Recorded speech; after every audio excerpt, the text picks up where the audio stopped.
విజయ్ సర్కార్ కూలిపోతుంది. స్టాలిన్ విజయ్ నేతృత్వంలోని టీవీకే సంకీర్ణ ప్రభుత్వం ఏ క్షణంలోనైనా కూలిపోవచ్చని డీఎంకే అధినేత తమిళనాడు మాజీ సీఎం స్టాలిన్ సంచలన వ్యాఖ్యలు చేశారు. ఎలాంటి పరిణామాలు ఎదురైనా సిద్ధంగా ఉండాలని పార్టీ శ్రేణులకు ఆయన సూచించారు. డీఎంకే పార్టీ జిల్లా కార్యదర్శుల సమావేశంలో స్టాలిన్ మాట్లాడుతూ ఇప్పుడున్న ప్రభుత్వం ఎప్పుడైనా పడిపోవచ్చు, పరిస్థితులు అందుకు అనుకూలంగా ఉన్నాయి, ఏ క్షణానైనా ఎన్నికలు రావచ్చు కాబట్టి అన్నిటికీ సిద్ధంగా ఉండాలి అని ఆయన పిలుపునిచ్చారు.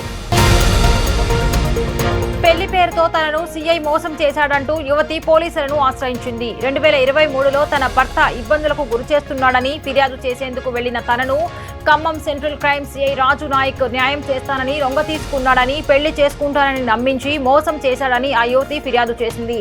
బాధితురాలు ఫిర్యాదు మేరకు ఖమ్మం 2 టౌన్ పిఎస్లో రాజు నాయక్ పై కేసు నమోదు చేశారు.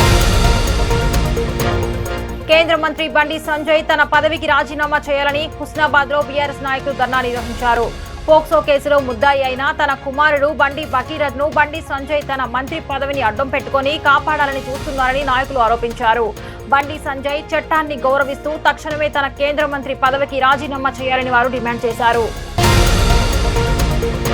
ప్రతిసారి నేను రాష్ట్రాన్ని అభివృద్ధి చేయటం, మీరేమో వేరొకరికి ఓట్లు వేసి గెలిపించడం, వాళ్ళు రాష్ట్రాన్ని అధోగతి పాలు చేయటం సాధారణమైపోయిందని సీఎం చంద్రబాబు అన్నారు. ఈసారి అలా చేసి రాష్ట్రాన్ని వైకుంఠపాలిగా మార్చొద్దని, తనతో కలిసి రావాలని ప్రజలకు చంద్రబాబు పిలుపునిచ్చారు. తానుంటేనే రాష్ట్రం అభివృద్ధి అవుతుందని సీఎం చెప్పారు. Karnataka deputy CM DK Shivakumar సతీ సమేతంగా ఏడుకొండల వాడిని దర్శించుకున్నారు. కర్ణాటక దేశం సుభిక్షంగా ఉండాలని దేవుడికి కోరుకున్నానని శివకుమార్ చెప్పారు. మోడీ పాలనలో దేశం కష్టాల పాలవుతుందని శివకుమార్ అన్నారు. రాహుల్ గాంధీని ప్రధాని చేయటమే తమ లక్ష్యమన్నారు. ప్రభుత్వ స్కూల్స్ అభివృద్ధికి ప్రభుత్వం చేస్తున్న ప్రయత్నాలు ఫలిస్తున్నాయి. విద్యార్థుల అడ్మిషన్లు భారీగా పెరుగుతున్నాయి. ప్రైవేటు పాఠశాలల నుంచి ప్రభుత్వ బడులకు విద్యార్థులను తల్లిదండ్రులు పంపుతున్నారు.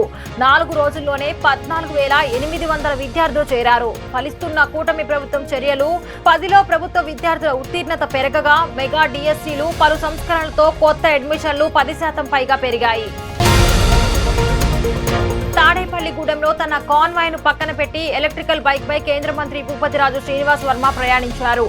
స్థానిక ఎమ్మెల్యే ప్రభుత్వ విప్తో కలిసి స్థానిక కార్యక్రమంలో కేంద్ర మంత్రి పాల్గొన్నారు. చమురు దిగుమతులపై దేశం ఆధారపడటాన్ని తగ్గించి స్వయం సమృద్ధి సాధించేలా ప్రజలంతా ఎలక్ట్రికల్ వాహనాలను వాడాలని శ్రీనివాస్ వర్మ పిలుపునిచ్చారు. ఏపీలో ఎండలు అల్లాడిస్తున్నాయి. రాబోయే వారం రోజుల పాటు ఎండలు మరింతగా పెరిగే ప్రమాదం ఉందని వాతావరణ శాఖ హెచ్చరించింది.